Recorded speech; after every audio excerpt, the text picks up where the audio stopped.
மதுரையை ஆண்டு வந்த மலையத்துவஜன் என்ற பாண்டிய மன்னனும் இவரது மனைவி காஞ்சனமாலையும் குழந்தை பாக்கியத்துக்காக பார்வதி பரமசிவனை வேண்டி யாகம் நடத்துகின்றனர்.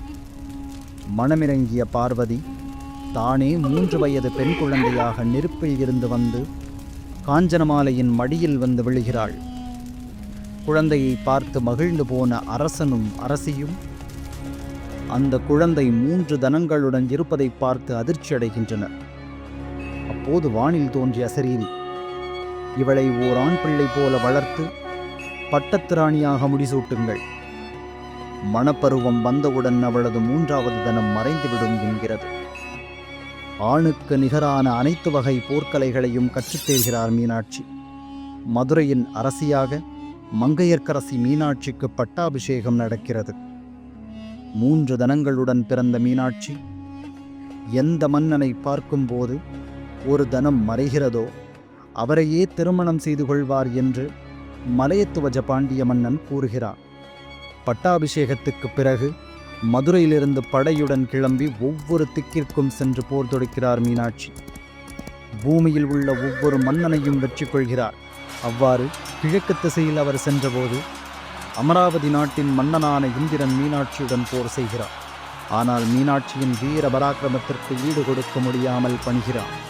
இப்படி ஒவ்வொரு திசையிலும் போர் தொடுத்து அனைவரையும் தன் காலில் விழச் செய்கிறாள் மீனாட்சி. இதேபோல கைலாயத்தின் மீது படையெடுத்துச் செல்கிறாள் மீனாட்சி. அங்கு குடியிருக்கும் சிவபெருமான் மீனாட்சியை யார் என்று அறிந்தவர். ஆதலால் உற்சாகத்துடன் அன்னையை எதிர்கொள்ளச் செல்கிறார். படையுடன் வீரம் கொப்பளிக்க நின்று கொண்டிருக்கிறாள் மீனாட்சி. எதிர்புறத்தில் சிவபெருமான் வந்து கொண்டிருக்கிறார். சிவபெருமான் நெருங்கி வர வர அன்னையின் உள்ளத்தில் வெற்றி வேட்கை குறைந்து வெட்கம் முடிசூடுகிறது. சிவபெருமான் அருகில் வர வர தனது கையில் இருந்த வாளை கீழே போட்டுவிட்டு தலைகுனிகிறார். அப்போது மீனாட்சியின் 3வது தனமும் மறைகிறது. தனது மணாளனை கண்ட பூரிப்பில் ஆழ்ந்து நிற்கிறாள் அன்னை.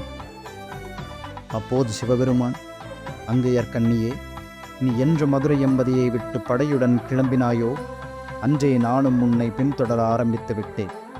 இன்றுதான் உன்னை நேரில் காண்கிறேன்.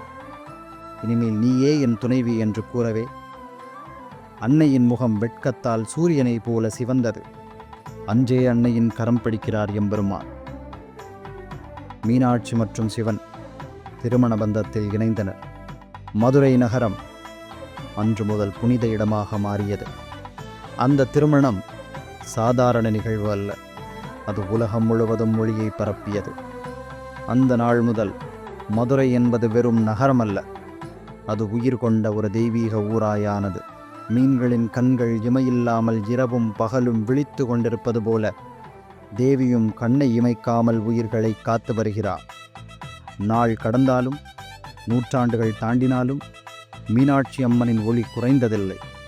இன்று வரை மதுரை நகரத்தின் இரத்தத்தில் அவர் இயற்கையாகவே கலந்திருக்கிறார்.